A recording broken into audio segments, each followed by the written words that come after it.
मित्र तालुका प्रमुख सुधाकर पाटील भासाकडे यांनी काँग्रेसच्या तालुका प्रमुखाचा राजीनामा फक्त मी दिला, मी पक्ष सोडला नाही अशी क्लिप कुठेतरी एका चॅनलवर फिरली आणि लोकांच्या मनात थोडासा आशेचा किरण निर्माण झाला की सुधाकर पाटील वरिष्ठांनी जर समजावलं तर होऊ शकते सुधाकर पाटील काँग्रेसमध्ये थांबतील। पण विषय असा येतो की जो माणूस प्रदेशाच्या अध्यक्षावर टीका करतोय की मी जेव्हा समजून सांगत होतो तेव्हा ते मोबाईलमध्ये गुंग होते, म्हणजे प्रदेश अध्यक्ष हा जिल्हा बँकेच्या अध्यक्षाची जर कुठल्याच प्रकारची दखल घेत नसेल तर सर्वसामान्य कार्यकर्त्याची कंडिशन काँग्रेसमध्ये काय आहे। म्हणूनच काँग्रेस 400हून विरोधी पक्ष नेता सुद्धा त्यांना लोकसभेत मिळाला नाही अशा स्थितीवर आली। सुधाकर पाटील हे थुकलेला थुका न चाटणारा माणूस आहे, त्यामुळे त्यांनी एकदा बोलल्यानंतर पूर्ण निर्णय करूनच त्यांनी समोरचा पवित्रा घेतलेला आहे। पण हे पवित्रे घेताना सर्वात कुचंबना होत आहे ते कृषी उत्पन्न बाजार समितीचे सभापती माननीय सुनील पाटील गावंडे यांची। पाटलाची पत्नी जे सध्या नगराध्यक्ष आहेत, जसं 1/3 तुम्हाला त्यांना नगर परिषद मध्ये ते काढू शकतात, पण सहकार क्षेत्रात ती परिस्थिती नाही। सहकार क्षेत्रात विरोधकांना हाताशी पकडून ते सुनील पाटील गावंडे यांच्यावर अविश्वास आणू शकतात। सुनील पाटील गावंडे यांना येणारा तालुका प्रमुख जरी मिळत असेल, पण सुनील पाटील गावंडे हे सुधाकर पाटील भासाकडे यांची बरोबरी करू शकत नाहीत। हे तालुका सुद्धा मानाला आहे। सुधाकर पाटील भासाकडे यांनी सुनील पाटील गावंडे यांना सभापती बनवलं, त्यावेळेस दिग्गज नेते दर्यापुरातले बाळासाहेब हिंगणीकर यांना डावलून त्यावेळेस खासदार सुद्धा नाराज झालेले होते, पण त्यांची चिंता न करता नवीन दमाच्या पोरांना त्यांनी सभापती उपसभापती बनवलं। पण आज कृषी उत्पन्न बाजार समितीमध्ये कशी परिस्थिती आहे, येणारा काळ सुधाकर पाटीलांनी जे चक्रव्यूह सुनील पाटलावर टाकलं किंवा टाकणार आहे त्यामध्ये सभापती सुनील पाटील गावंडे फसतील का? कारण सुनील पाटील गावंडे यांनी सुधाकर पाटील भासाकडे यांचा फोटो बॅनरवरून काढलेला आहे, म्हणजे मग ते त्यांच्यासोबत बोलले आहेत का की वरिष्ठांच्या आदेशानुसार त्यांनी सुधाकर पाटील भासाकडे यांचा फोटो काढला? राजकारण हे एवढं बेकार झालेलं आहे की राजकारणात बापाला बाप सुद्धा मानत नाहीत। त्याचं ज्वलंत उदाहरण म्हणजे ज्या सुनील पाटलाला सुधाकर पाटील भासाकडे यांनी सभापती बनवलं, आज तेच त्यांच्या विरोधात उभे ठाकले। पण सुनील पाटील गावंडे हे कट्टर काँग्रेसी असल्यामुळे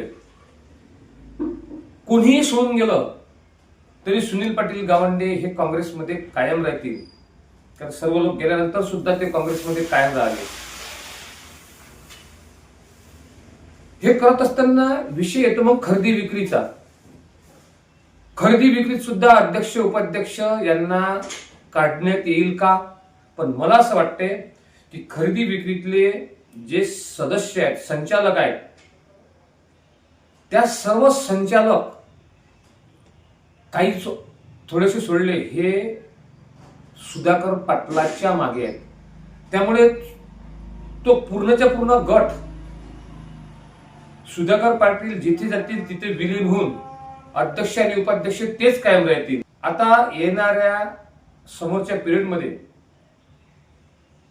खरी ताकद आहे ती सुधाकर पाटील भासाकडे। हे म्हणजे काँग्रेस होते का काँग्रेस खासदार बळवंतराव वानखडे यांच्या मागे उभी राहते?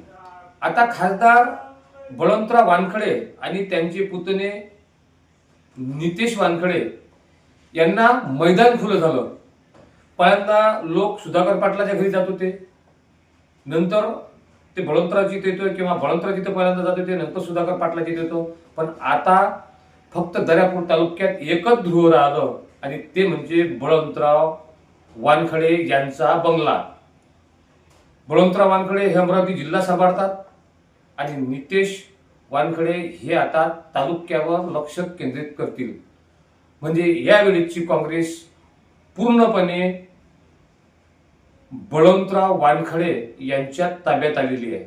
म्हणजे जे रासू गवई, राजेंद्र गवई, देझा वाकपांजर, जे बळवंतरावचे मामा आहेत, जे देवरावजी वानखडे, अशा कुठल्या बौद्ध समाजाच्या नेत्याला साध्य झालं नाही ते एका शांतवादी बळवंतराव वानखडे यांनी करून दाखवलं. आज बळवंतरावची भिस्त आहे मॉमेडियन आणि बुद्ध समाजावर आणि सुधाकर पाटलाची भिस्त आहे बहुजन समाजावर. आणि मला असं वाटतंय की जो इथे सुधाकर पाटील भासाकडे यांना डावलण्यात आलं, बळवंतराव वानखडे खास करून निवडून आले खासदारकीला किंवा आमदारकीला ते मॉमेडियन आणि बौद्ध समाजाच्या भरोशावर, ते त्यांचं कॉन्क्रीट होत आहे. मग अशा वेळेस वरिष्ठांनी विचार केला असेल की बहुजन समाज हा सुधाकर पाटील भासाकडे यांच्या मागे ज्या प्रमाणात पाहिजे त्या प्रमाणात उभा राहणार नाही, म्हणून सुधाकर पाटलाची मजबुरी आहे का की ते बळवंतराव यांच्या मागे उभे राहतील.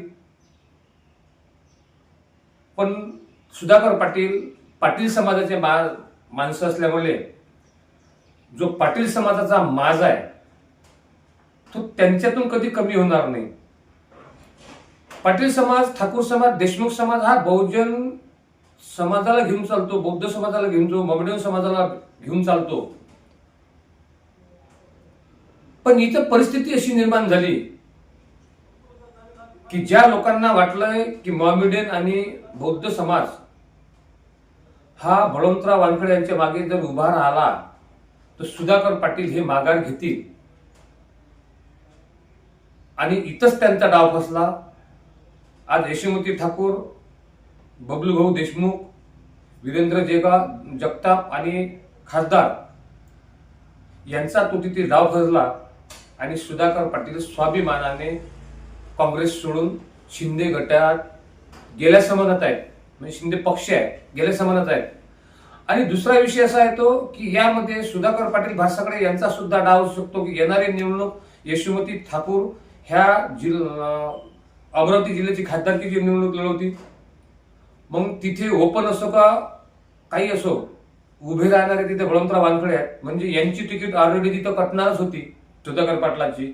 मग सुधाकर पाटील यांना एवढा मोठा जनाधार असल्यानंतर सुद्धा खासदार बळवंतराव वानखडे यांच्याच अधिपत्याखाली शेवटपर्यंत राहावं लागत होतं आणि तेच त्यांना न पटणारी गोष्ट होती.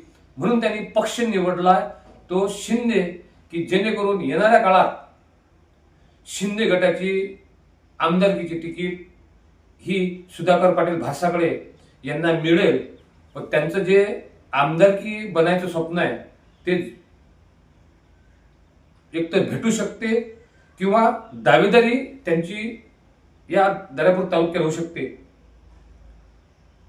पण त्यामागे उभा राहिला पाहिजे तो सर्व बहुजन समाज. असेच व्हिडिओ पाहण्याकरता पाहत राहा गंगा कफन नेटवर्क चॅनल. प्रस्तुत करत सगळे कॅमेरामन जगदीश बर्डेसह आपल्या मनातील भावना प्रकट करण्याचं हे चॅनल आहे. पण ज्यांनी सबस्क्राईब चॅनल केलं नसेल त्यांनी जरूर चॅनल सबस्क्राईब करा. पण कमेंट सुद्धा द्या. कारण सुधाकर पाटील भासाकडे हे काँग्रेस सोडून गेल्यानंतर त्यांच्यावर ज्या प्रमाणात सोशल मीडियावर टीका व्हायला पाहिजे होती त्या प्रमाणात टीका का होऊन नाही राहिली हा एक प्रश्न समोर येतो. यावरच पुढचा व्हिडिओ. धन्यवाद. प्रिय दर्शकों, गन्ना का लाइक सब्सक्राइब शेयर करना विष्णु का